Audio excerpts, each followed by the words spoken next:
ಪುಟ್ಟ ಗೌರಿ ಮದುವೆ ಭಾಗ 52. ನೋಡು, ನಿನಗೆ 2 ಟಾಸ್ಕ್ ಕೊಡ್ತೀವಿ. ಎರಡರಲ್ಲಿ ಯಾವುದಾದ್ರು ಒಂದನ್ನು ಮಾಡಿದರೂ ಓಕೆ, ನೀನು ಕಾಲೇಜ್ ಒಳಗಡೆ ಹೋಗಬಹುದು ಎಂದಳು. ಸರಿ, ಅದೇನು ಅಂತ ಬೇಗ ಹೇಳಿ. ಗೌರಿ ಎನ್ನಲು, ನೋಡು, ಮೊದಲನೇ ಟಾಸ್ಕು ಇಲ್ಲಿ ಕಾಣಿಸ್ತಾ ಇದೆಯಲ್ಲ ಗ್ರೌಂಡು, ಅದನ್ನು ಒಂದು ಸುತ್ತ ಬರಬೇಕು. ಸುಮ್ಮನೆ ನೋಡ್ಕೊಂಡು ಹೋಗೋದಲ್ಲ, PT ಉಷಾ ಥರ ಹೊಡ್ಕೊಂಡು ಹೋಗಬೇಕು ಎಂದಳು.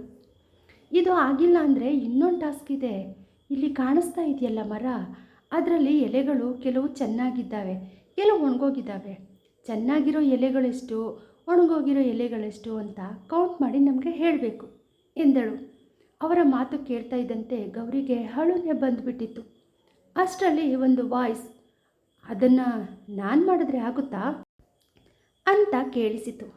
ಎಲ್ಲರೂ ಆ ವಾಯ್ಸ್ ಬಂದ ಕಡೆ ತಿರುಗಿ ನೋಡಿದರು.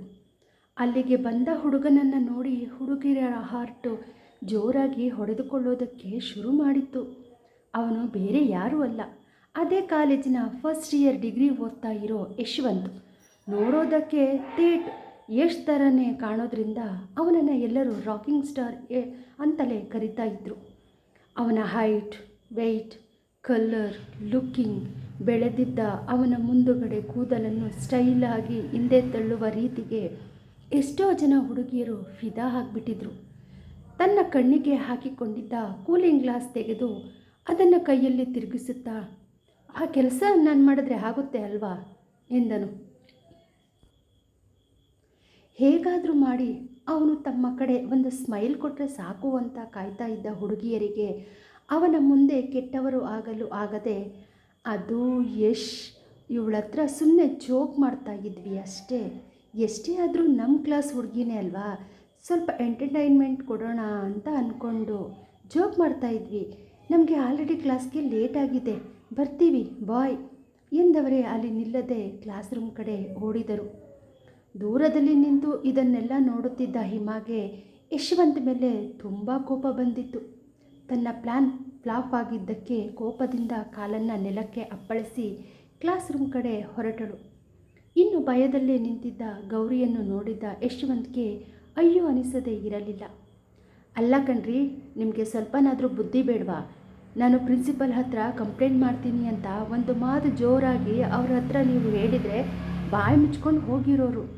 ಅದು ಬಿಟ್ಟು ಅವರು ಈ ಟಾಸ್ಕ್ ಇಲ್ಲ ಅಂದರೆ ಇನ್ನೊಂದು ಟಾಸ್ಕ್ ಮಾಡು, ಅದು ಇಲ್ಲ ಅಂದರೆ ಮತ್ತೊಂದು ಮಾಡು ಅಂತ ಹೇಳ್ತಾ ಇದ್ದರೆ ನೀವು ಒಳ್ಳೆ ಮೂಕ್ ಬಸವಂತರ ಕೇಳಿಕೊಂಡು ನಿಂತಿದ್ದೀರಲ್ಲ, ಜೋರಾಗಿ ಹೇಳಿದನು.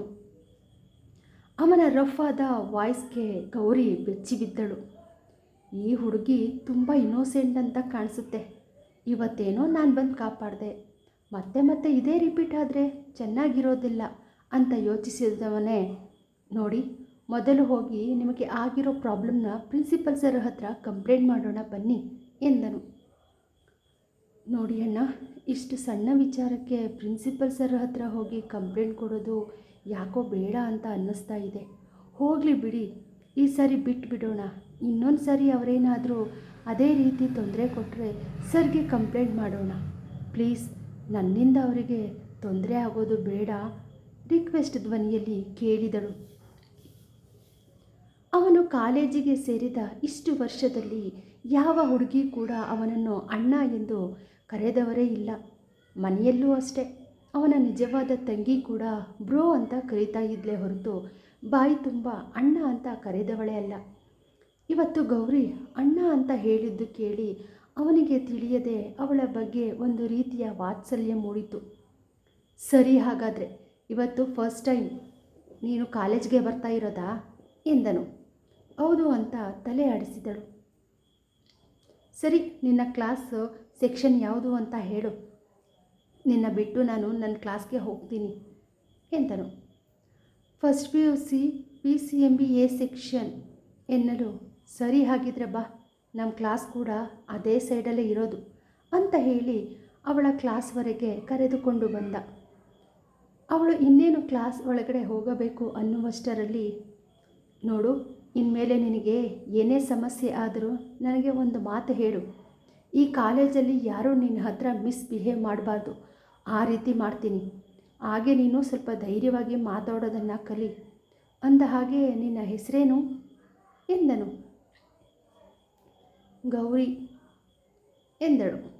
ಇಷ್ಟು ದಿನ ಬರೀ ಮಾಡ್ರನ್ ನೇಮ್ಗಳನ್ನೇ ಕೇಳಿದವನಿಗೆ ಗೌರಿ ಎನ್ನುವ ಒಂದು ಸುಂದರವಾದ ಹೆಸರು ಕೇಳಿ ಕಿವಿಗೆ ಇಂಪಾಗಿ ಕೇಳಿಸಿತು. ಅಣ್ಣ, ನಿಮ್ಮ ಹೆಸರೇನು ಕೇಳಿದಳು. ರಾಕಿಂಗ್ ಸ್ಟಾರ್ ಯಶ್ ಎಂದನು. ಏನು, ನಿಮ್ಮ ಹೆಸರು ರಾಕಿಂಗ್ ಸ್ಟಾರ್ ಯಶಾ? ಆಶ್ಚರ್ಯದಿಂದ ಕಣ್ಣರಳಿಸಿ ಕೇಳಲು, ಆ ರೀತಿ ನನ್ನನ್ನು ಕರೀತಾರೆ ಅಷ್ಟೇ, ಆದರೆ ನನ್ನ ನಿಜವಾದ ಹೆಸರು ಯಶ್ವಂತ್ ಎಂದನು. ಸರಿ, ಕ್ಲಾಸ್ಗೆ ಟೈಮ್ ಆಗ್ತಾ ಇದೆ, ನೀನು ಹೊರಡು ಅಂತ ಹೇಳಿದವನೇ ಅಲ್ಲಿ ನಿಲ್ಲದೆ ತನ್ನ ಕ್ಲಾಸ್ ರೂಮ್ ಕಡೆ ಹೊರಟನು. ಗೌರಿಯ ಜೊತೆ ಯಶವಂತ್ ಮಾತಾಡ್ತಾ ಇರೋದನ್ನು ತುಂಬ ಜನ ಹುಡುಗರು ಕಿಟಕಿಯ ಮೂಲಕ ನೋಡುತ್ತಿದ್ದರು. ಯಾರಪ್ಪ ಇವಳು, ಕಾಲೇಜಿಗೆ ಬಂದ ಮೊದಲ ದಿನವೇ ಕಾಲೇಜ್ ಹೀರೋನ ತನ್ನ ಬುಟ್ಟಿಗೆ ಹಾಕ್ಕೊಂಡ್ಬಿಟ್ಟಿದ್ದಾಳೆ ಎಂದುಕೊಂಡರು. ಕ್ಲಾಸ್ ಒಳಗಡೆ ಬಂದ ಗೌರಿಯನ್ನು ನೋಡಿದ ಹುಡುಗಿಯರು ಯಶವಂತ್ ಜೊತೆ ಅವಳು ಚೆನ್ನಾಗಿ ಮಾತಾಡ್ತಾ ಇರೋದನ್ನು ಕಂಡು ಗೌರಿಯ ಮೇಲೆ ಅಸೂಯೆಪಟ್ಟರು. ಎಲ್ಲ ಹುಡುಗಿಯರು ಅವಳ ಕಡೆ ಕೋಪದಿಂದ ನೋಡುತ್ತಿರುವುದನ್ನು ಕಂಡು ತನ್ನ ತಲೆ ಬಗ್ಗಿಸಿ ಖಾಲಿ ಇದ್ದ 2ನೇ ಡೆಸ್ಕ್ನಲ್ಲಿ ಕುಳಿತುಕೊಳ್ಳಲು ಹೋದಳು. ಪಕ್ಕದಲ್ಲಿ ಕುಳಿತಿದ್ದ ಒಬ್ಬಳು ಹುಡುಗಿ ಗೌರಿ ಇನ್ನೇನು ಕುಳಿತುಕೊಳ್ಬೇಕು ಅನ್ನುವಷ್ಟರಲ್ಲಿ ತನ್ನ ಬ್ಯಾಗನ್ನು ಅಲ್ಲಿ ಇಟ್ಟಳು. ಅದನ್ನು ನೋಡಿದ ಗೌರಿ ಏನನ್ನು ಹೇಳದೆ ಸುತ್ತ ಕಣ್ಣಾಡಿಸಿ ನೋಡಿದಳು, ಎಲ್ಲಾದರೂ ಖಾಲಿ ಇರಬಹುದು ಎಂದು. ಆದರೆ ಅವಳ ಅದೃಷ್ಟಕ್ಕೆ ಲಾಸ್ಟ್ ಡೆಸ್ಕಲ್ಲಿ ಮಾತ್ರ ಖಾಲಿ ಇತ್ತು. ಇನ್ಮೇಲೆ ಬೇಗ ಬಂದು ಫಸ್ಟ್ ಪ್ಲೇಸಲ್ಲಿ ಕುತ್ಕೋಬೇಕು ಅಂತ ಅಂದುಕೊಂಡವಳೆ ಲಾಸ್ಟ್ ಡೆಸ್ಕಿನಲ್ಲಿ ಹೋಗಿ ಕುಳಿತುಕೊಳ್ಳುತ್ತಾಳೆ. ಎಲ್ಲ ಹುಡುಗಿಯರು ಅವಳ ಕಡೆ ಜಲಸ್ ಇಂದ ನೋಡುತ್ತಿದ್ದರೆ ಹುಡುಗರೆಲ್ಲ ಅವಳನ್ನು ಅದ್ಭುತದಂತೆ ಕಾಣುತ್ತಿದ್ದರು. ಈ 1 ತಿಂಗಳಲ್ಲಿ ಯಾವ ಹುಡುಗಿ ಕೂಡ ಟ್ರೆಡಿಷನಲ್ ಡ್ರೆಸ್ನಲ್ಲಿ ಬಂದಿರಲೇ ಇಲ್ಲ. ಬರೀ ಮಾಡ್ರನ್ ಡ್ರೆಸ್ಗಳನ್ನೇ ನೋಡಿ ಸಾಕಾಗಿದ್ದ ಹುಡುಗರಿಗೆ ಇಂದು ಗೌರಿ ಒಂದು ರೀತಿಯ ವಿಶಿಷ್ಟವಾಗಿ ಕಂಡಿದ್ದಳು.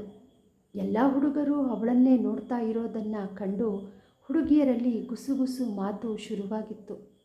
ಹಿಮಾ ಅಂತೂ ಕೋಪದಲ್ಲಿ ಕುದ್ದು ಹೋದಳು. ಅವಳು ಕೂಡ ಬಂದ ಹೊಸದರಲ್ಲಿ ಯಶವಂತನನ್ನು ಮಾತನಾಡಿಸಲು ಎಷ್ಟೇ ಪ್ರಯತ್ನಪಟ್ಟರೂ ಅವನು ಅವಳ ಕಡೆ ತಿರುಗಿಯೂ ಸಹ ನೋಡಿರಲಿಲ್ಲ. ಅದು ಸಾಲದು ಅಂತ ತನ್ನ ಕ್ಲಾಸ್ ಹುಡುಗರು ಯಾವಾಗಲೂ ಅವಳನ್ನೇ ನೋಡುತ್ತಿದ್ದರು. ಆದರೆ ಈಗ ಗೌರಿಯನ್ನು ನೋಡುತ್ತಾ ಇರೋದನ್ನು ಕಂಡು ಹೊಟ್ಟೆಯಲ್ಲಿ ಮೆಣಸು ಅರೆದ ಹಾಗೆ ಆಗಿತ್ತು. ನೋಡಿದ್ಯಾ ಹಿಮಾ, ನೀನೇ ಇಡೀ ಕ್ಲಾಸ್ಗೆ ಬ್ಯೂಟಿ ಕ್ವೀನ್ ಅನ್ನೋ ಥರ ನಿನ್ನನ್ನೇ ನೋಡ್ತಾ ಇರೋರು. ಆ ನಿಮ್ಮ ಮನೆ ಕೆಲಸದವಳು ಬಂದ ತಕ್ಷಣ ಹೇಗೆ ಈ ಹುಡುಗರೆಲ್ಲ ಅವಳನ್ನೇ ನುಂಗೋ ಥರ ನೋಡ್ತಾ ಇದ್ದಾರೆ ನೋಡು ಎಂದಳು ಒಬ್ಬಳ ಗೆಳತಿ. ಹಿಮಾ ಗೆಳತಿಯರೆಲ್ಲ ಹುರಿಯುವ ಬೆಂಕಿಗೆ ತುಪ್ಪ ಸುರಿಯುವ ಕೆಲಸ ಮಾಡುತ್ತಿದ್ದರು. ಕ್ಲಾಸ್ ಮುಗಿಯುತ್ತಿದ್ದಂತೆ ಹಿಮಾ ಕಡೆಯಿಂದ ಪ್ರತಿದಿನ ಅವರಿಗೆ ಒಂದಲ್ಲ ಒಂದು ರೀತಿಯ ಟ್ರೀಟ್ ಸಿಗುತ್ತಿತ್ತು. ಅವಳನ್ನು ಓಲೈಸುವ ಸಲುವಾಗಿ ಗೌರಿಯ ಮೇಲೆ ಮತ್ಸರ ಹೆಚ್ಚಾಗುವಂತೆ ಮಾಡಿದರು. ಅವರ ಮಾತುಗಳನ್ನು ಕೇಳಲಾರದೆ ಹಿಮಾ ಶಟ್ ಯುವರ್ ಮೌತ್ ಎಂದವಳೆ ತನ್ನ ಬುಕ್ಸ್ ತೆಗೆದುಕೊಂಡು ಕೋಪದಿಂದ ಕ್ಲಾಸ್ ರೂಮ್ನಿಂದ ಹೊರಗೆ ಬಂದಳು. ಅವಳು ಹೋಗುತ್ತಿದ್ದಂತೆ ಅವಳ ಗೆಳತಿಯರು ಸಹ ಅವಳ ಹಿಂದೆ ನಡೆದರು. ಅಷ್ಟರಲ್ಲಿ ಪ್ರಿನ್ಸಿಪಾಲ್ ಬರೋದನ್ನು ಕಂಡ ಅವಳ ಗೆಳತಿ, ಏ ಹಿಮಾ, ಪ್ರಿನ್ಸಿಪಲ್ ಸರ್ ಬರ್ತಾ ಇದ್ದಾರೆ, ಬಾ ಕ್ಲಾಸ್ ರೂಮ್ ಒಳಗಡೆ ಹೊರಟು ಹೋಗೋಣ. ಇಲ್ಲ ಅಂತ ಅಂದರೆ ಸುಮ್ಮನೆ ಬಾಯಿಗೆ ಬಂದಂತೆ ಬೈತಾರೆ. ಅವರ ಬೈಗುಳಗಳಿಗೆ ನಾವು ಜಗ್ಲಿಲ್ಲ ಅಂತ ಅಂದರೆ ನಮ್ಮ ಪೇರೆಂಟ್ಸ್ಗೆ ಕಾಲ್ ಮಾಡ್ತಾರೆ. ಸುಮ್ಮನೆ ಯಾಕೆ ರಿಸ್ಕು, ಬಾ ಹೋಗೋಣ ಅಂತ ಹೇಳಿ ಅವಳ ಕೈ ಹಿಡಿದುಕೊಂಡು ಕ್ಲಾಸ್ ರೂಮಿಗೆ ಕರೆದುಕೊಂಡು ಬರುತ್ತಾರೆ. ಅವರೆಲ್ಲ ಬರುತ್ತಿದ್ದಂತೆ ಹಿಂದೆಯೇ ಪ್ರಿನ್ಸಿಪಲ್ ಕೂಡ ಕ್ಲಾಸ್ ರೂಮಿಗೆ ಬಂದಿದ್ದರು. ಪ್ರಿನ್ಸಿಪಲ್ ಸರ್ ಕ್ಲಾಸ್ ರೂಮಿಗೆ ಎಂಟರ್ ಆಗುತ್ತಿದ್ದಂತೆ ಎಲ್ಲ ಮಕ್ಕಳು ಎದ್ದು ನಿಂತು ಗುಡ್ ಮಾರ್ನಿಂಗ್ ಸರ್ ಅಂತ ಹೇಳಿ ವಿಶ್ ಮಾಡಿದರು. Good morning children, please sit your places ಎಂದರು ಪ್ರಿನ್ಸಿಪಲ್ ಸರ್. ಅವರಿಗೆ ಯಾವ ಸಬ್ಜೆಕ್ಟ್ ಕೂಡ ಟೀಚ್ ಮಾಡ್ತಾ ಇರಲಿಲ್ಲ. ಯಾವುದಾದ್ರೂ ಇಂಪಾರ್ಟೆಂಟ್ ವಿಷಯ ಡಿಸ್ಕಸ್ ಮಾಡಬೇಕು ಅಂತ ಅಂದಾಗ ಮಾತ್ರ ಕ್ಲಾಸ್ ರೂಮಿಗೆ ಬರುತ್ತಿದ್ದರು. ಕಾಲೇಜು ಶುರುವಾಗಿ 1 ತಿಂಗಳು ಆಗುತ್ತಾ ಬಂದಿತ್ತು. ಎಲ್ಲ ಮಕ್ಕಳ ಪರಿಚಯ, ಹಾಗೆ ಅವರು ಓದಿದ ಶಾಲೆ, ಅವರ ಪರ್ಸೆಂಟೇಜ್ ತಿಳಿದುಕೊಳ್ಳುವ ಸಲುವಾಗಿ ಈ ದಿನ ಕ್ಲಾಸ್ ರೂಮಿಗೆ ಪ್ರಿನ್ಸಿಪಲ್ ಸರ್ ಬಂದಿದ್ದರು. ಡಿಯರ್ ಸ್ಟೂಡೆಂಟ್ಸ್, ಇವತ್ತು ನಾನು ನಿಮ್ಮ ಕ್ಲಾಸ್ಗೆ ಯಾಕೆ ಬಂದಿದ್ದೀನಿ ಅಂತ ಗೊತ್ತಾ ಎಂದರು. ಗೊತ್ತಿಲ್ಲ ಸರ್ ಎಂಬ ಎಲ್ಲರ ಮಾಸ್ ಆನ್ಸರ್ ಬಂದಿತು. ಇವತ್ತು ಯಾಕೆ ನಿಮ್ಮ ಕ್ಲಾಸ್ಗೆ ಬಂದಿದ್ದೀನಿ ಅಂತ ಅಂದರೆ, ನನಗೆ ನಿಮ್ಮ ಯಾರ ಪರಿಚಯ ಕೂಡ ಸರಿಯಾಗಿ ಇಲ್ಲ. ಅದಕ್ಕೆ ಈಗ ಒಬ್ಬೊಬ್ಬರಾಗಿ ನಿಂತು ನಿಮ್ಮ ಹೆಸರು, ನಿಮ್ಮ ಶಾಲೆ ಹೆಸರು, ಹಾಗೆ ನಿಮ್ಮ ಪರ್ಸೆಂಟೇಜ್ ಹೇಳ್ತಾ ಹೋಗಿ ಎಂದರು. ಅದನ್ನು ಕೇಳಿದ ಹಿಮಾಗೆ ಒಳಗೆ ತುಂಬ ಖುಷಿಯಾಗಿತ್ತು. ಈ ಒಂದು ತಿಂಗಳಲ್ಲಿ ಹೆಚ್ಚು ಕಡಿಮೆ ಎಲ್ಲರ ಪರಿಚಯ ಹಾಗೆ ಅವರು ತೆಗೆದುಕೊಂಡಿದ್ದ ಪರ್ಸೆಂಟೇಜ್ ಕೇಳಿದ್ದಳು. ಆದರೆ ಅಲ್ಲಿ ಇದ್ದವರ ಯಾರ ಪರ್ಸೆಂಟೇಜ್ ಕೂಡ ಇವಳಿಗಿಂತ ಜಾಸ್ತಿ ಇರಲಿಲ್ಲ. ಅಂದರೆ ಪ್ರಿನ್ಸಿಪಲ್ ನನ್ನದೇ ಪರ್ಸೆಂಟೇಜ್ ಜಾಸ್ತಿ ಅಂತ ಹೇಳಿ ನನಗೆ ಅಪ್ರಿಷಿಯೇಟ್ ಮಾಡ್ತಾರೆ ಅಂತ ಅಂದುಕೊಂಡವಳು ಗೌರಿಯ ಕಡೆ ಒಂದು ರೀತಿ ತಾತ್ಸಾರವಾಗಿ ನೋಡುತ್ತಾ ಕುಳಿತಿದ್ದಳು. ಹಾಗಿದ್ರೆ 10th ಹೈಯೆಸ್ಟ್ ಸ್ಕೋರ್ ಗೌರಿದ ಅಥವಾ ಹಿಮಾದ ತಿಳ್ಕೋಬೇಕು ಅಂತ ಅಂದರೆ ಮುಂದಿನ ಸಂಚಿಕೆಯಲ್ಲಿ ವೀಕ್ಷಿಸಿ. ಪುಟ್ಟ ಗೌರಿ ಮದುವೆ. ಯಾರಾದರೂ ನನ್ನ ಚಾನಲ್ನ ಸಬ್ಸ್ಕ್ರೈಬ್ ಮಾಡಿಲ್ಲ ಅಂತ ಅಂದರೆ ದಯವಿಟ್ಟು ಸಬ್ಸ್ಕ್ರೈಬ್ ಮಾಡಿಕೊಂಡು ಕಥೆಗಳನ್ನು ಕೇಳಿ. ನಿಮ್ಮ ಪ್ರೋತ್ಸಾಹದ ನಿರೀಕ್ಷೆಯಲ್ಲಿ. ಧನ್ಯವಾದಗಳು.